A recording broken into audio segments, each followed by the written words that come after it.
Olá, alunos e alunas. A gente está iniciando mais uma aula de História. Eu sou a professora Cibele, né? A gente está continuando hoje a nossa aula vendo a Revolução Francesa. E sempre quando inicia uma aula, né? A gente hoje está na aula 26, a gente tem que ter os objetivos da aula de hoje. Então, vamos aos objetivos da aula. Identificar e relacionar os processos da Revolução Francesa e seus desdobramentos na Europa e no mundo. Então a gente vai entender um pouco mais da Revolução Francesa. Na aula anterior, né, a gente viu até a queda da Bastilha. Então a gente vai ver agora a partir da queda da Bastilha, né, como é que ficou a formação do novo governo revolucionário na França. Então aqui, ó, compreender como se formou o governo revolucionário. Aqui a gente tem uma imagem, né, que é do calendário republicano, que é o calendário. Então tem-se a Revolução Francesa, a queda da Bastilha, e o novo governo revolucionário vai fazer um calendário revolucionário, né, o calendário da Revolução Francesa, diferente do nosso calendário. Então o calendário republicano francês no Museu de História da Lausanne, criado na Convenção de 1792. Tá? E eles seguiam mesmo esse calendário, tanto é lá que o golpe, né, 18 Brumário é uma referência ao calendário onde se tem o Brumário, né, o mês do Brumário. Então, eles seguiam e acreditavam que esse calendário é um calendário diferenciado, um calendário revolucionário. Então, aqui a gente tem uma outra imagem, né, que é uma representação da Declaração dos Direitos do Homem e do Cidadão. Você já ouviu falar dele? Né? Você já ouviu falar dessa declaração? Você sabe qual a importância social da Declaração dos Direitos do Homem e do Cidadão? Na sua opinião, todos os seres humanos estão incluídos nessa declaração ou não? Essa declaração realmente mudou alguma coisa para homens, mulheres e crianças? Será que realmente a Declaração dos Direitos do Homem e do Cidadão, ela atende à necessidade de todo o cidadão, independente do seu sexo, né, ou da sua faixa etária de idade? Será que isso realmente acontece? Então aqui, pensando no calendário republicano que a gente viu anteriormente no slide, né, o calendário revolucionário, e na Declaração dos Direitos do Homem e do Cidadão, qual a importância da Revolução Francesa para o mundo? Como esse processo revolucionário ocorrido na França importa para o Brasil colônia? Porque a gente tem que lembrar que em 1789 o Brasil é colônia de Portugal. O que isso reflete no nosso território nacional? Então aqui, a França após a queda da Bastilha. Então se a gente viu na aula anterior até a queda da Bastilha, agora a gente vai ver adiante, né? Após a queda da Bastilha.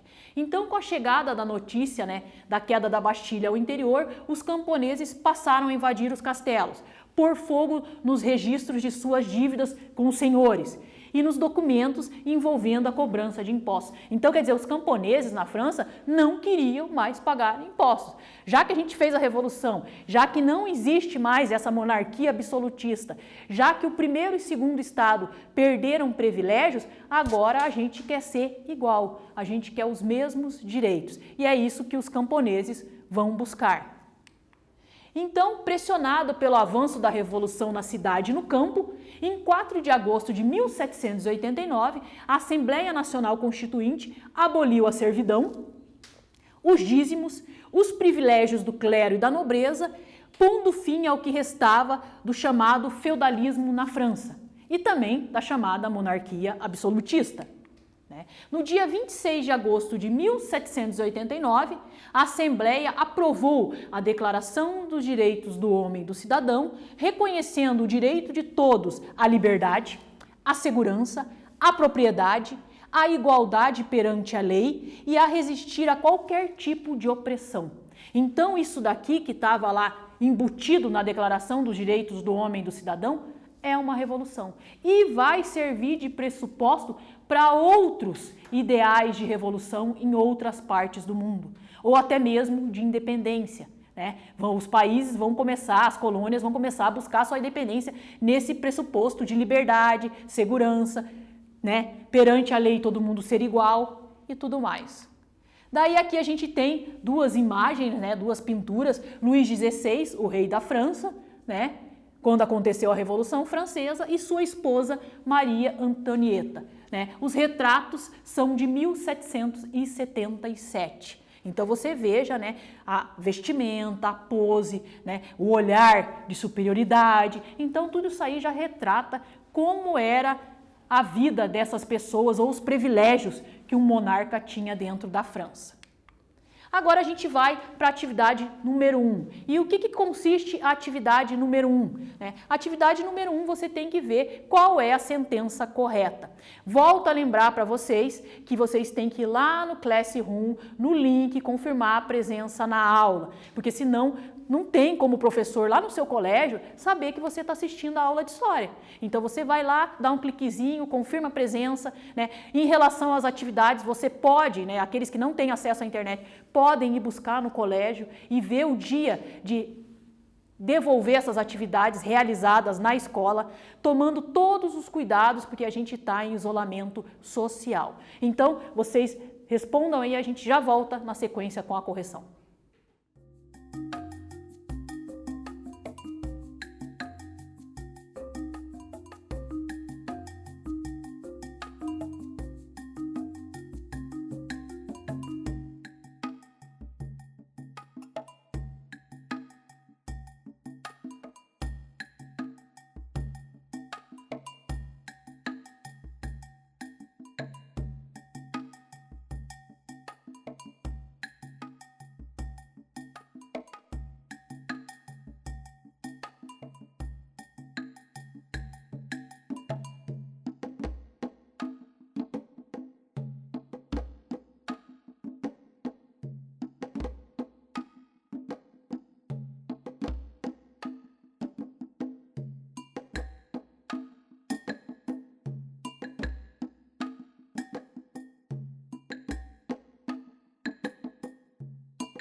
Então, vamos à correção da atividade número 1. Então, vocês tinham que ver qual era a sentença correta. E a correta é a letra C. Né? Sobre a Revolução Francesa, foi um movimento de grandes proporções que atingiu toda a sociedade francesa. Por quê? Porque apesar dela ter sido realizada pelo terceiro estado, ela atinge diretamente o primeiro e segundo estado e também o terceiro estado. Né? Atividade 2. Atividade 2 é para vocês verem qual é a alternativa correta em cima do que a gente viu até o momento. E a gente já volta na sequência com a correção.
Então vamos à correção da atividade 2. Vamos relembrar. Qual era o nome do rei que estava no poder na França em 1789, ano do início da Revolução Francesa?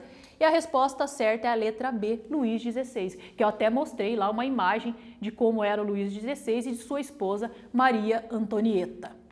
Então aqui a igreja, né? Como é que ficou a igreja, que é o clero, que é, né, aí o primeiro estado dentro do antigo regime? Como é que ela ficou após a Revolução? O que ocorreu com a igreja, com os bens que a igreja tinha? Então aqui, né, um documento aprovado pela Assembleia confiscou os bens da igreja, que a maior parte eram terras, né?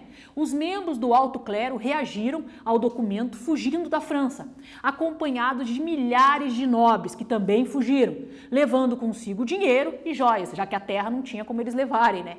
No exterior começavam a organizar um exército para impedir o avanço da Revolução Francesa, porque na verdade a Revolução Francesa ela assustava, né, os outros monarcas absolutistas que existiam na Europa. Tá? Eles também tinham medo de uma revolução dentro do seu país. Aqui a gente tem uma imagem da Basílica de Saint-Denis. Vários monarcas, desde o século XI até o século XVIII, foram sepultados no interior dessa basílica, o que reforça o caráter divino do monarca francês. Né? Por quê? Porque não é uma pessoa comum que tem o direito de ser sepultado dentro de uma basílica. É só reis, rainhas, papas, né? Pessoas de alta importância social. As fases da Revolução Francesa. Então a gente tem a primeira fase, que vai de 1789 a 1792, que é a monarquia constitucional, onde se tem o rei, mas o rei não tem o poder de fato, ele está subordinado, né, a várias outras instâncias. A segunda fase, que é de 1792 a 1794, que é a Convenção e o período do terror, que a gente vai estudar hoje. A terceira fase, que vai de 1794 a 1799, que é o diretório, que a gente também vai ver na aula de hoje. Então aqui a monarquia constitucional, que seria a primeira fase da Revolução Francesa. Né? Em 1791, a Assembleia Nacional aprovou uma Constituição que incorporou a perda dos privilégios do clero e da nobreza, limitou o poder do rei. A partir do momento que se limita o poder do rei, não se tem mais uma monarquia absolutista.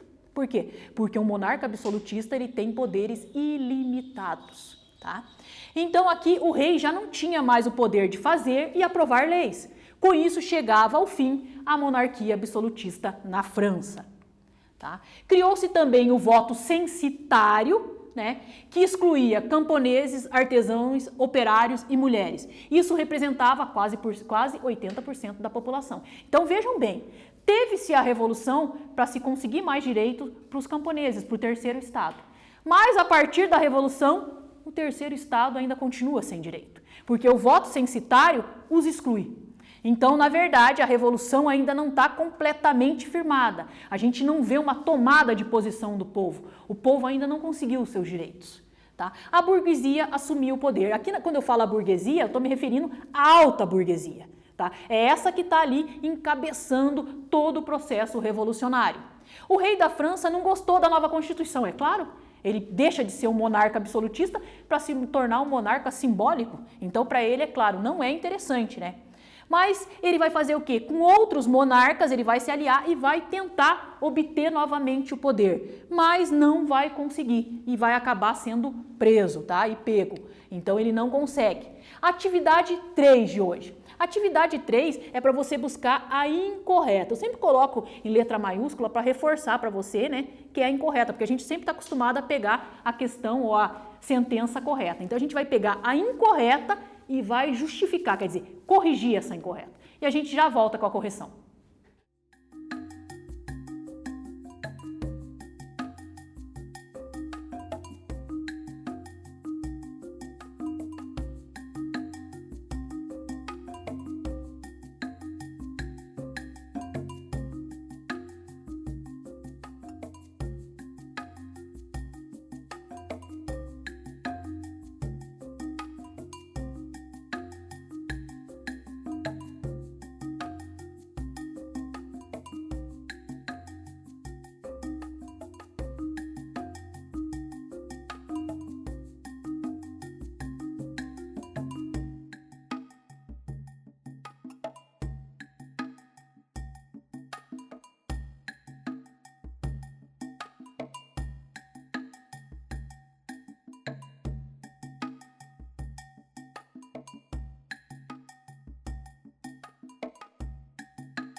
Então, estamos de volta para corrigir a nossa atividade número 3. Como eu falei anteriormente para vocês, a gente tinha que buscar a incorreta e justificar a escolha, né? Quer dizer, corrigir a questão que está errada. E a incorreta é a letra C, né? Aqui, ó, reagindo aos acontecimentos da Assembleia dos Estados Gerais, os membros do terceiro estado lançaram uma campanha em favor da votação por estado. Não, ao contrário, eles fizeram uma campanha pela votação por cabeça, ou seja, que cada indivíduo dentro do terceiro estado tivesse direito a um voto. Porque como era na votação antiga, né, que era por estado, eles sempre eram derrotados pelo primeiro e segundo estado. A Convenção Nacional, né? Então aqui, logo após a vitória contra o Levante do Rei, elegeu-se uma Convenção Nacional, ou seja, uma convenção encarregada de elaborar uma nova Constituição para a França. Os membros da convenção foram eleitos pelo voto universal masculino e não mais pelo voto baseado na renda do cidadão. Então todos os homens, né, puderam votar, né? E antes não, antes como é que era? Era censitário, tinha que ganhar determinada quantia para ter direito ao voto, que excluía quase que 80% da população. A primeira atitude da convenção foi abolir a monarquia e proclamar a república. Então a gente tem o início de uma nova forma de governo dentro da França pós-revolução, que é a república, né? Sai a monarquia, entra a república. Aqui a gente tem, já que a gente tem um sistema republicano, é claro que a gente vai ter o surgimento do quê? De partidos políticos. Então a gente vai ver agora quais são os partidos que surgem, né, com o período republicano na França. A gente vai ter os jacobinos, que representavam a pequena burguesia e as camadas populares e desejavam aprofundar a revolução. Se posicionavam do lado esquerdo, né, originando uma concepção de radicalismo para a esquerda, porque na verdade eles se reuniam e sentavam numa mesa. Então tinham os que sentavam do lado direito, os que sentavam do lado esquerdo. Daí, geralmente, os jacobinos estavam na esquerda, ficou com esse intuito de esquerda, né? Os girondinos estavam na direita, ficou como direita. E assim criou esse negócio de esquerda e direita. Então, esquerda e direita, esse termo conceitual que hoje a gente usa na política, surgiu aqui com a Revolução Francesa. Tá? Girondinos representavam sobretudo a alta burguesia, né, e a média burguesia, banqueiros, armadores, industriais, comerciantes, defendiam o voto censitário, porque é claro que daí excluía a maior parte da população, o direito à propriedade privada, já que eles tinham propriedades extremamente grandes, quer dizer, eles não queriam dividir com as outras pessoas, e eram contrários à participação popular na Revolução. Quer dizer, que era totalmente inconcebível para os girondinos, que eram considerados, né, para os jacobinos, que eram considerados pelos girondinos mais radicais. Fora esses, a gente ainda tem os Cordeliers, que defendiam propostas radicais, como o fim da propriedade privada, a reforma agrária, né, liberados por Marat e Dalton, os Cordeliers e jacobinos sentavam-se nos bancos mais altos do plenário. Por isso, esses dois grupos políticos eram conhecidos como montanheses, que também é uma outra denominação que você vai encontrar em relação aos Cordeliers, né, que também vai ter essa referência aí. A planície era composta de deputados que agiam conforme os seus interesses, que é o que a gente chamaria de em cima do muro, né? Às vezes ele está de direita, às vezes ele está de esquerda. Se a esquerda está ganhando, vamos para a esquerda. Se a direita está ganhando, vamos para a direita. E era assim que eles agiam, de acordo com os seus interesses pessoais. Tá? Agora a gente vai para a atividade 4. A atividade 4 também é uma atividade bem básica, né? Você tem que ver qual é a sentença correta. Então vocês têm aqui 4 alternativas, vocês vão marcar um xizinho e a gente já volta na sequência com a correção.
Então vamos para a correção da atividade número 4. Como eu falei para vocês, consiste em uma atividade que vocês tinham que verificar qual era a alternativa correta.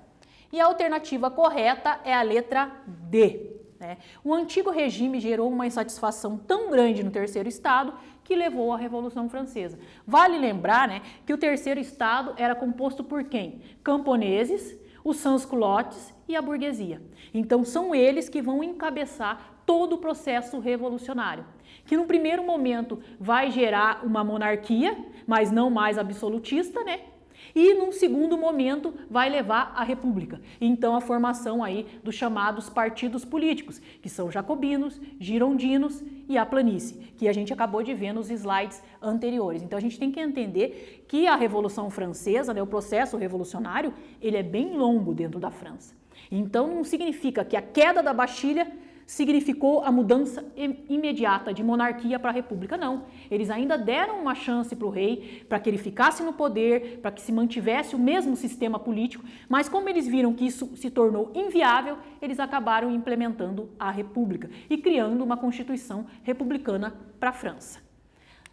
Agora, a atividade 5. A atividade 5 também é uma atividade em que você tem que escolher qual dos 4 itens é o correto. Então, eu vou dar um tempinho para vocês responderem e a gente já volta com a correção e explicação.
Então, vamos à correção da atividade 5.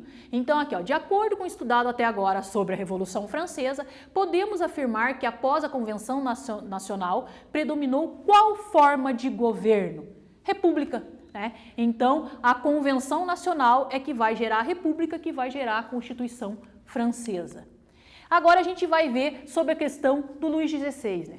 Ele não aceitou se tornar um monarca sem ser um monarca absolutista, ele tentou retomar um poder absolutista, eles não aceitaram, ele foi preso. E o que aconteceu com o rei? Então a gente vai ver um rei guilhotinado. Vocês sabem que a Revolução Francesa ela acaba entrando para a história por vários fatores, mas entre eles por ser reconhecida pelas questões da execução em praça pública. E como era feita essa execução? Através de guilhotina, que é um artefato, né, onde a pessoa insere a cabeça numa circunferência e eles soltam aquela guilhotina, que tem um peso X, quando ela chega, ela corta diretamente a cabeça da pessoa. E essa cabeça ainda, ela é mostrada aos populares que estão em praça, para confirmar a morte do indivíduo que foi guilhotinado. Então é uma morte extremamente cruel. Né? Então, com o passar do tempo, também vão ser levantadas questões em relação à forma de punição em relação às pessoas que não concordam com o regime revolucionário. Né? Até que ponto a revolução não está se tornando o que a monarquia um dia foi? A gente sempre tem que fazer, a gente sempre tem um limiar entre o que pode e o que não pode. E a gente vai perceber na Revolução Francesa que eles ultrapassam esse limiar. Né? Então acaba gerando ainda mais conflitos dentro da França. Então aqui, um rei guilhotinado. O rei Luís XVI é acusado de traição à pátria, que é um crime gravíssimo na França. Foi levado a julgamento, os girondinos queriam absolvê-lo. Os jacobinos, que eram considerados mais radicais, desejavam a condenação.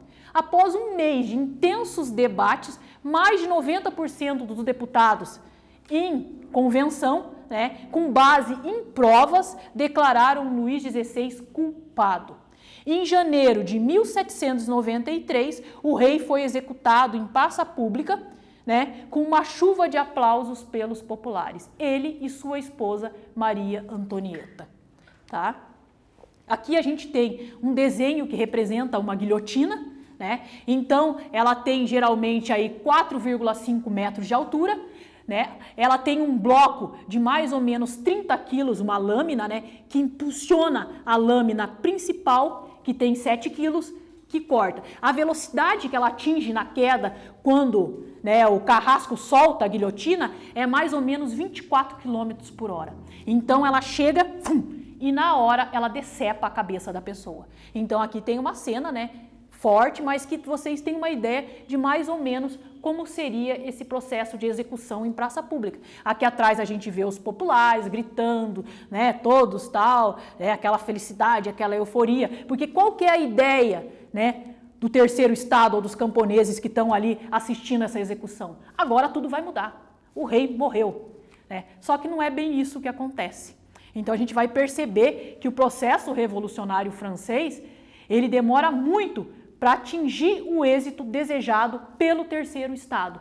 Se ele atende aos anseios do terceiro estado representado pela média e alta burguesia, demora muito tempo para o retorno vir para os camponeses, tá? Que são as pessoas mais carentes e os mais excluídos socialmente.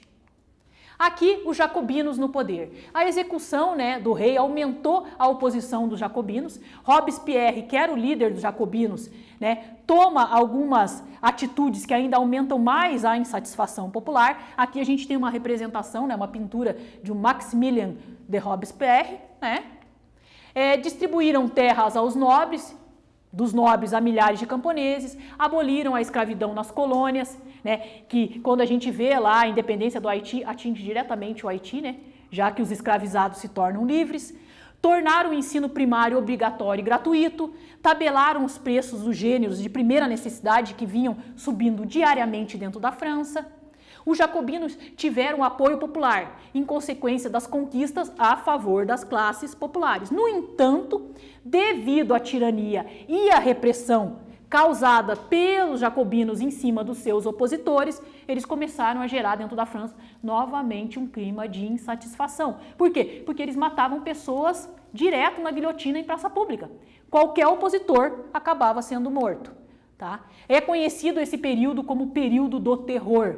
Os jacobinos perseguiram seus opositores, torturaram, mataram, né? Isso fez aumentar ainda mais a oposição contra os jacobinos, né? A gente chama esse período de período do terror. Até líderes revolucionários como Danton e Hebert foram executados e perseguidos, então, quer dizer, eles não respeitaram nem os revolucionários. Esse clima de insatisfação com os jacobinos levou a um golpe dos girondinos e da planície contra os jacobinos, né, que prenderam Robespierre e o levaram à guilhotina sem julgamento. Imagine que o que os jacobinos faziam com seus opositores, os girondinos e a planície fizeram com eles. Então, quer dizer, se perdeu o parâmetro. Agora é uma questão de vamos. Quer dizer, a França está em tumulto. O que a França precisa? O que o povo francês precisa? Então, questões acabam sendo levantadas dentro da sociedade francesa.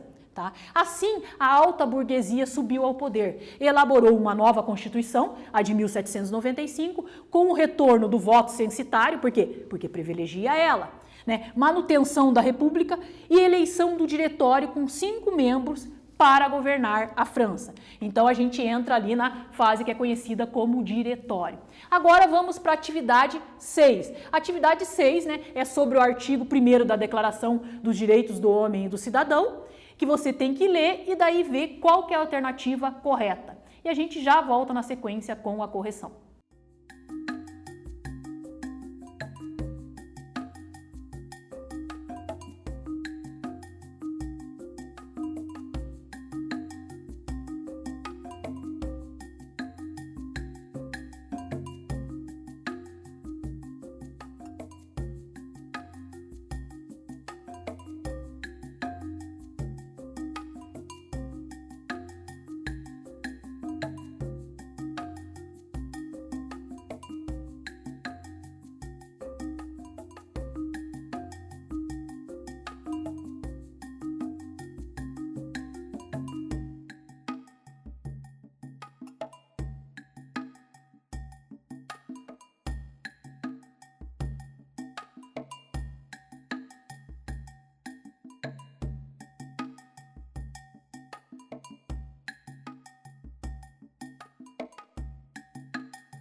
Então vamos à correção da atividade 6. Sobre o artigo 1º da Declaração dos Direitos do Homem e do Cidadão, os homens nascem e permanecem livres e iguais em direitos. Podemos entender, era estendida aos homens, deixando as mulheres da época de fora. Então não era para todos, né? Então quando se diz os homens nascem e permanecem iguais, ele não está se referindo nem aos escravizados, nem às mulheres, nem às crianças. Ele só está inserindo os homens. Então, na verdade, não é um direito estendido a toda a sociedade francesa.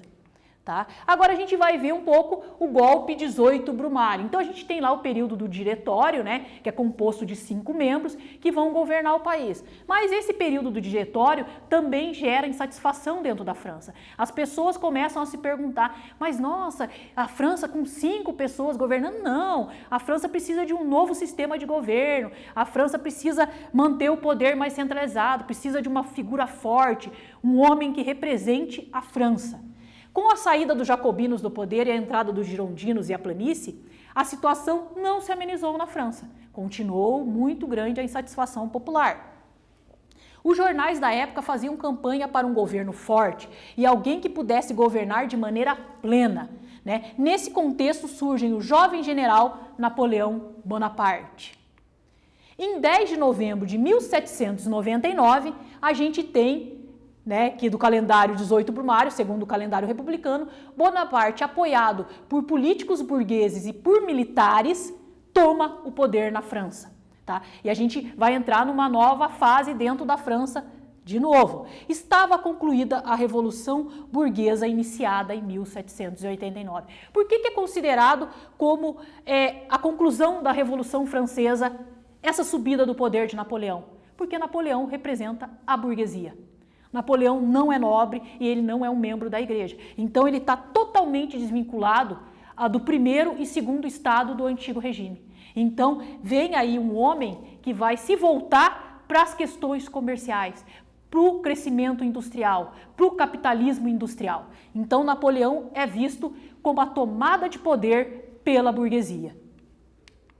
Aqui a gente tem uma imagem, né, que vocês já viram em outras aulas, quando a gente trabalhou a Revolução Francesa, né, Napoleão cruzando os Alpes, que é o momento em que ele está indo, né, em direção à Rússia, ele em cima do seu cavalo, né, a pintura é do pintor oficial do Napoleão Bonaparte, que é o Jacques-Louis David, a pintura é de 1800, óleo sobre tinta, né, então vocês podem ver, jovem, forte, um olhar firme, fixo, né, quer dizer, a cara ou a fisionomia de um vencedor, de um patriota francês, que era isso que a França queria, né? Quando os jornais começam a fazer campanha para acabar o diretório e se instituir uma nova forma de governo dentro da França, é justamente isso que eles querem.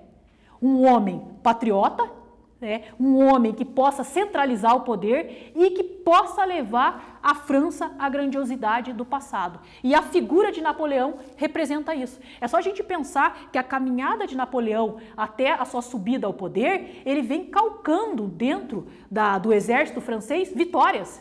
Ele é quase considerado invencível. É batalha em cima de batalha, em cima de monarcas absolutistas, que ele faz a expansão francesa.